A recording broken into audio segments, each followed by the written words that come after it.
En el vasto tapiz de la existencia, donde se entrelazan las fibras de la vida y la conciencia, surge una pregunta que ha inquietado a la humanidad desde sus albores: ¿qué es lo correcto? No me refiero a qué camino tomar para llegar al mercado o qué color de camisa combina mejor con unos zapatos, sino a las grandes decisiones que determinan la naturaleza de nuestra humanidad. Para entender cómo nace este inquietante dilema, imaginemos por un momento un escenario primordial, un mundo donde las reglas y estructuras de la sociedad aún no han sido establecidas. En este escenario, dos seres humanos, A y B, se encuentran frente a una fruta, ambos con hambre. A desea la fruta para sí mismo, mientras que B tiene el mismo deseo. Ambos tienen igual derecho a la fruta desde una perspectiva existencial. Sin embargo, aquí radica el dilema: ¿quién debería obtenerla? Esta situación nos remite a las emociones y deseos básicos que guían nuestros actos. Por un lado, A podría tomar la fruta por la fuerza, satisfaciendo su hambre y dejando a B sin nada. ¿Pero sería esto correcto? Si A tiene la fuerza para tomar la fruta, ¿significa eso que debería hacerlo? Aquí se nos presenta el inicio de un código ético basado en el poder. Sin embargo, y si nos desplazamos un poco, encontramos otro panorama: A podría compartir la fruta con B, lo que sería un acto de generosidad y empatía, dando origen a una ética de cooperación. Estos dos caminos divergentes, el del poder y el de la cooperación, se encuentran en el núcleo de muchas de nuestras decisiones éticas y morales. Pero, ¿de dónde proviene nuestra inclinación hacia uno u otro? El ser humano es, en esencia, un ser social. Desde los tiempos más remotos, hemos formado grupos, tribus y sociedades. El hecho de pertenecer a un colectivo ha permitido nuestra supervivencia. Imaginemos, por ejemplo, que A y B deciden trabajar juntos, compartiendo recursos y protegiéndose mutuamente. Juntos, no solo sobreviven, sino que prosperan. A través de la cooperación, generan un sistema que favorece la ética de cuidado y generosidad. Esta moralidad emergente, basada en la reciprocidad y el bienestar colectivo, ha sido esencial para el desarrollo de las civilizaciones. No obstante, la cooperación no es la única fuerza que guía nuestras acciones. También existen el egoísmo, el deseo de poder, la ambición y otras inclinaciones que pueden llevarnos a actuar en detrimento de los demás. Estos impulsos, que a menudo se contraponen a la ética de la cooperación, son igualmente fundamentales para entender la naturaleza humana. Es una danza compleja, un equilibrio entre el yo y el nosotros. La historia está llena de ejemplos de líderes y civilizaciones que han privilegiado el poder sobre la cooperación y viceversa. Las decisiones que tomamos, basadas en nuestra ética y moralidad, tienen repercusiones no solo en nuestro presente, sino en las generaciones futuras. Cuando observamos la vastedad del mundo, nos encontramos con una paleta de culturas y tradiciones que, en muchos casos, difieren drásticamente entre sí. ¿Qué es lo correcto en una cultura puede ser tabú en otra? Entonces, ¿cómo es que algo tan fundamental como la ética y la moralidad puede variar tanto de una región a otra? Para responder a esta pregunta, transportémonos por un momento a dos lugares distintos en el mundo. Imagina una pequeña aldea en lo profundo de la selva amazónica y una bulliciosa metrópolis en el corazón de Tokio. Aunque ambas comunidades están habitadas por seres humanos, las reglas que rigen sus vidas son muy diferentes.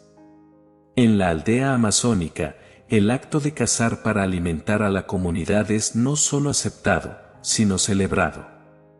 La conexión con la naturaleza y el ciclo de la vida y la muerte es una parte intrínseca de su existencia.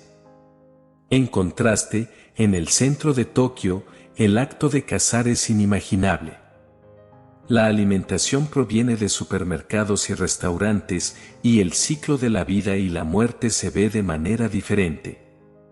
Estos dos escenarios nos muestran cómo el entorno y la cultura pueden moldear nuestra percepción de lo que es éticamente correcto o incorrecto. Sin embargo, más allá de las diferencias culturales, hay principios universales que prevalecen. Por ejemplo, en ambas comunidades, lastimar intencionadamente a otro miembro de la comunidad sin motivo justificado es considerado erróneo. Pero, ¿cómo es que estas normas morales se desarrollan? En parte, es un producto de la evolución cultural.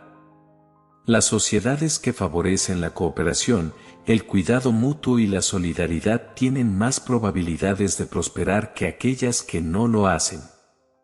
Por otro lado, las normas morales también pueden surgir de necesidades prácticas.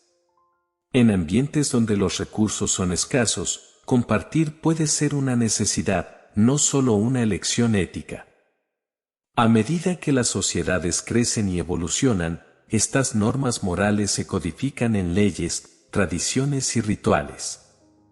Se convierten en parte de la historia colectiva de una comunidad, pasando de generación en generación como valores inculcados. Es fascinante considerar cómo, aunque los detalles específicos pueden variar, existen similitudes en la forma en que diferentes culturas abordan cuestiones de ética y moralidad. Ya sea a través de cuentos, mitos, religiones o leyes, las sociedades han encontrado formas de transmitir lo que consideran correcto e incorrecto. Nuestras decisiones no están exclusivamente basadas en la lógica fría y calculadora. Más a menudo de lo que nos damos cuenta, son nuestras emociones las que guían nuestra mano, dibujando las líneas de lo que consideramos aceptable o inaceptable. Es en el cruce entre emoción y razón donde la ética adquiere una rica complejidad. Para ilustrar esto, piensa en una situación donde has sentido una fuerte emoción de indignación. Quizás hayas visto a alguien siendo tratado injustamente o hayas escuchado una historia de traición. Estas emociones, como la indignación, la empatía o la compasión, actúan como una brújula moral, guiándonos hacia lo que percibimos como justicia. Por otro lado, la razón nos permite reflexionar sobre estas emociones, analizarlas y, a veces, cuestionarlas. Imagina que te enteras de que la historia que te contaron, la que te hizo sentir indignado, no era del todo cierta. De repente, te encuentras en un dilema moral. ¿Actúas basándote en la emoción inicial o reevalúas la situación con la nueva información? Es aquí donde la razón y la emoción danzan en un delicado equilibrio. La neurociencia ha demostrado que ciertas áreas de nuestro cerebro están involucradas en la toma de decisiones morales. La ínsula, por ejemplo, se activa cuando nos encontramos con algo que consideramos desagradable o inmoral. Sin embargo, otras áreas asociadas con el razonamiento y la toma de decisiones, como el córtex prefrontal, también juegan un papel esencial. Es una clara evidencia de que la moralidad no es ni puramente emocional ni puramente racional, sino una mezcla de ambas. A lo largo de nuestra vida, vivimos experiencias que influyen y moldean esta danza entre razón y emoción. La forma en que fuimos criados, las enseñanzas que recibimos y las experiencias que vivimos determinan la música a la que nuestra moralidad baila. Por ejemplo, alguien que ha crecido en un entorno donde se valoraba la bondad y la generosidad tendrá una predisposición a actuar basándose en esos valores, incluso si la lógica podría sugerir otra cosa. Por supuesto, esta interacción no es estática. A medida que crecemos y aprendemos, nuestra brújula moral puede cambiar. Es posible que desarrollemos una comprensión más matizada de lo que es correcto o incorrecto, basada tanto en nuestra capacidad de razonar como en nuestras emociones. Mientras navegamos por la corriente de la vida, nos encontramos constantemente con encrucijadas morales. Estas decisiones no son siempre claras y, a menudo, están cargadas de ambigüedades. Pero una de las maravillas del ser humano es su capacidad para la autonomía moral, la habilidad de reflexionar y escoger el camino que considera correcto, a pesar de las influencias externas o internas. Imagina por un momento un río, con sus aguas fluyendo sin cesar hacia un destino ineludible. Este río podría simbolizar la sumatoria de influencias de nuestra vida, la cultura, la educación, nuestras emociones y experiencias. Sin embargo, al igual que un barquero que rema contra la corriente, tenemos la capacidad de cambiar de dirección, de decidir dónde queremos ir y cómo queremos llegar allí.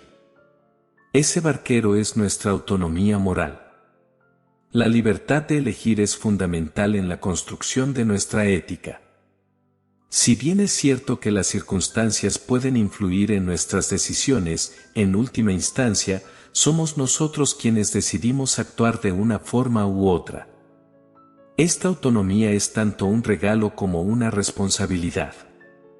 Es un regalo porque nos permite ser arquitectos de nuestro destino, permitiéndonos definir y redefinir lo que consideramos correcto. A través de la introspección, el aprendizaje y el crecimiento, podemos ajustar nuestra brújula moral, buscando un norte que se alinee con nuestra verdad más profunda. Pero también es una responsabilidad, porque con cada elección que hacemos, dejamos una huella en el mundo.